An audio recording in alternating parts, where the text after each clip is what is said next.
Hello everyone, this is Alcabir the Analyst, and today I will be talking the NFL opt-out deadline and the teams that won this opt-out deadline and the teams that lost this opt-out deadline. But this is Alcabir the Analyst. Alright, so first and foremost, I want to go over a team that lost, and I believe the first team that obviously lost is definitely the New England Patriots. Who lost more players than the New England Patriots? They lost Deontay Hightower, one of their best linebackers, Pro Bowler. You lost Patrick Chung, who fits the system very, very well.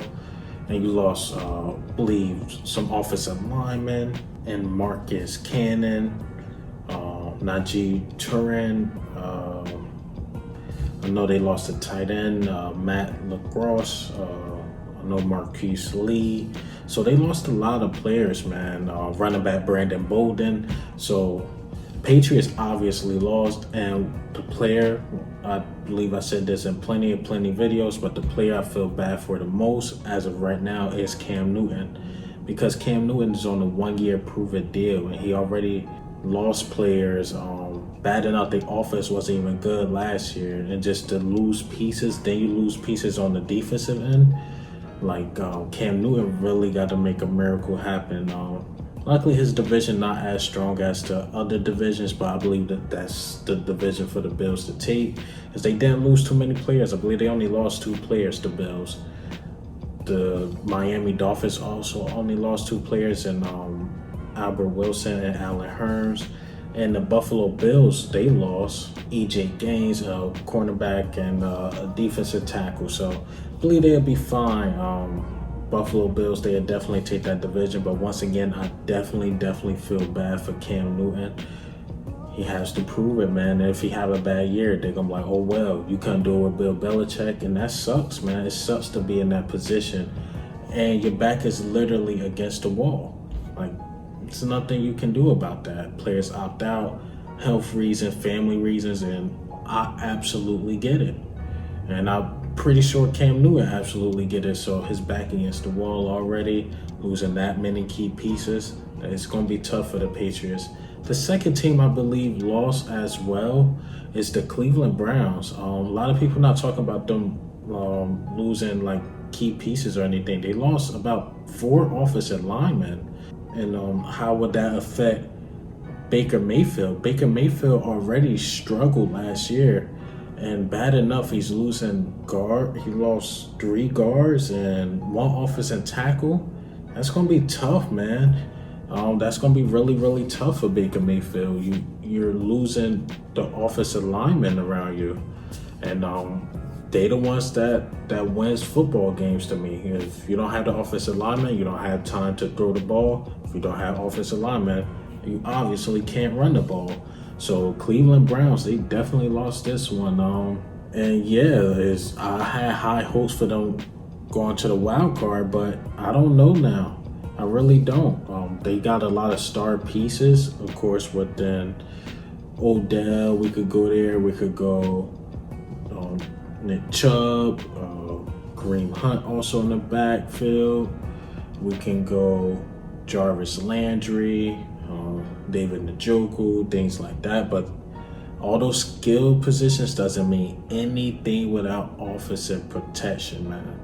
How they're going to get the ball without protection, and also how Nick Chubb going to get the yards he got without a great offensive line. And to lose, you're already down 4 before the season even start. And speaking of the Cleveland Browns, let's go to the team in a division. I believe that actually won the NFL opt-out is the Pittsburgh Steelers. The Pittsburgh Steelers actually didn't lose anybody at all. So Big Ben comes back, even though I made a video, I believe he's definitely going to struggle coming off that elbow injury. I believe Juju is not AB or any of those wide receivers in the past, Hines Ward, or even Santonio Holmes in his prime. So I don't believe he's as good as those guys. He did have 1,400 yards, but that was with AB. When you compliment him at AB and you put the number 1 on Juju, he struggles. Sorry, he does.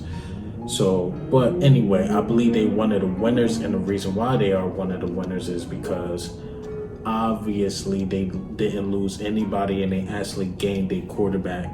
And let's see, I believe now they go to the wild card in that division. And Ravens, they still look good. They only lost 2 players, but nothing major.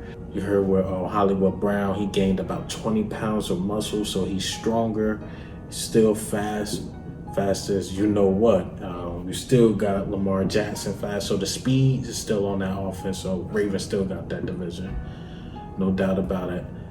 Also, a winner is the Atlanta Falcons. People sleeping on the Atlanta Falcons like they just wasn't in the Super Bowl, but they lost no pieces as well.